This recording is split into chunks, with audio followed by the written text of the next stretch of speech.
Ako si Hans at wala akong pangarap sa buhay. Ako nga pala yung mataba at yung anak ko yung kalbo. Ito naman si Kuya Albert na nagtitinda ng gulok.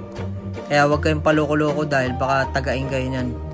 Samahan niyo ako magbukas ng tindahan kasi nakasarado. Pati nga pala itong ilaw buhay natin kasi nakapatay. Tigil mo yan. Ito magpukpok. Dito ka, tulungan mo sa tatay. Oh. Tulungan mo sa tatay dito. Kunin mo yan, 2 AirPods di. Hawakan mo to. I want some earring. Earring? Bakit? Papabutas ka tayo nga? This Masakit yun.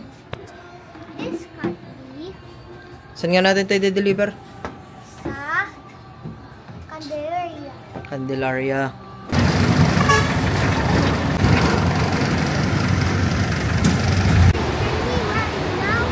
Saan?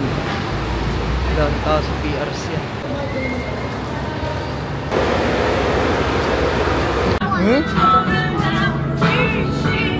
Kaya na kahit saan. Dahil malayo pa Candelaria, tutulog muna kami. Tulog tayo.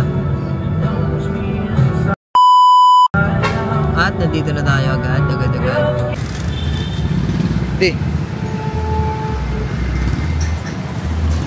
At dito na nga kami bumaba mismo sa Kabunyag Street, harap mismo ng munisipyo ng Candelaria.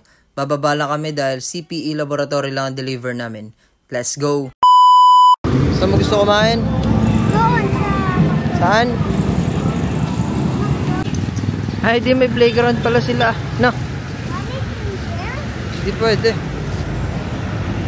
Pwede sa second floor. Bawal dun. Paano kung maraming nakain?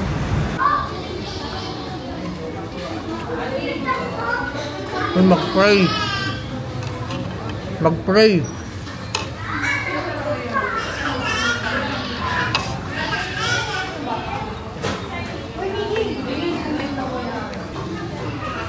Kayo lang yung lahat. Titira mo sa tatay. Hindi. Kanino lang yan? Kumi, tatay. Kaya lang kay tatay.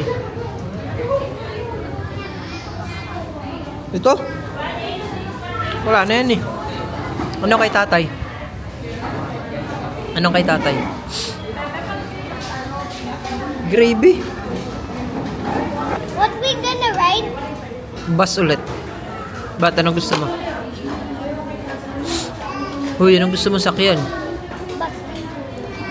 Gusto mo? Orange juice. Ano po? Orange juice. Ito, kakainin mo to, hindi. Hindi, but I want orange juice. Bibili tayo 7-Eleven. Oops, may tira naman.